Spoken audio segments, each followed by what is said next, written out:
Surely in American history they would do the Civil War, right? Yeah, Civil War is pretty notable. That kind of the school system sucks in the sense they don't tell you why things happen, or like they don't tell you cause and effect. They just tell you what happens when. But the Civil War is important enough because I didn't learn this from school, but it pretty much shaped the current doctrine of how united America is. Um, but it's definitely important enough that they tell you that. That or they just explain it because they think, oh, it means the black people get to be not slaves, so it's important for that reason.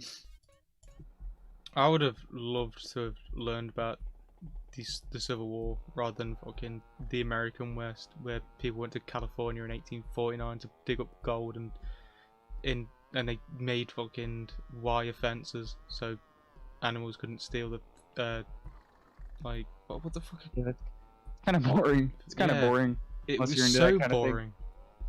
I can imagine. That's why I dropped marks because I couldn't be bothered to learn it because it was so boring. You guys go over English history as much, like in your school systems at all, like at any grade or any grade that matters? Well, I know that we did British history in terms of the World Wars in A level, but I honestly can't remember a single thing from GCSE, which is like the first 2 years of high school. Can't remember a single thing from British history from that. Like, the closest if we did learn something, it was Kind of boring. weird. I would think that since Britain has historically been such a significant nation for a lot of things, I'm pretty sure it would make a lot of sense to go over at least like the last 500 years of British history generally. I did a lot about the Tudors. Actually thinking about it. That was did around some the time of Shakespeare, Anglo-Saxons. right? Yeah. And then Saxons were like around Roman time, like after Roman times, right?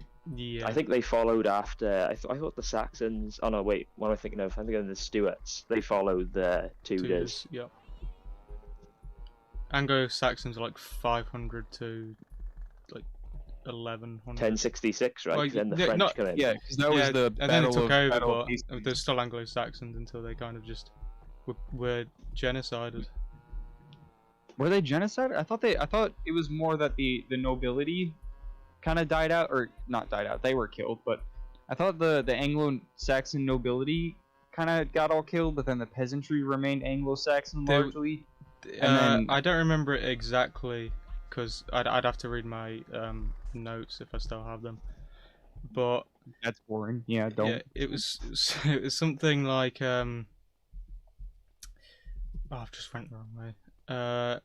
There was a word for it specifically, and it was like 100,000 Anglo-Saxons are killed in like a tiny period of time, and the amount of people that were living around that time, it was such a drain on the Anglo-Saxon population. So I think I think think classified I as a genocide. know what you're talking about, but I also can't think of the name. I know how it relates to the English language, and I know a little bit about the history behind it because I used to care about languages like that. But if my understanding of, I don't know if this is the same thing, but what I know about it is there was the Anglo-Saxon king, and then there was also the Norman guy, which Normans were basically just Vikings, like French Viking mix, and the Norman king or duke or whatever he was told he could be the next king of England, but then the Anglo-Saxon guy was also told he could be the next king. There was another one. There was There was the Viking. Yeah, Harold Haradra or whatever his name was. Hardrada. Yeah, Yeah, Hardrada, that. And then I know he was basically just badass pirate Viking dude who fought everywhere, and he was like, all right, that's it. I'm making a British England. It's my destiny. It's my manifest destiny. as a sea cowboy. And then he went and pretty much he lost. He didn't. Battle of He got Stamford killed. Bridge. yeah. Yep. And then they had to march right back down within the next like few weeks or something. Yeah, it was Because a very the short wind amount of shifted. time. The wind shifted, and then the French guys could come up. They all fought. If you aren't subscribed to the Greasier Wizard, you aren't a real American.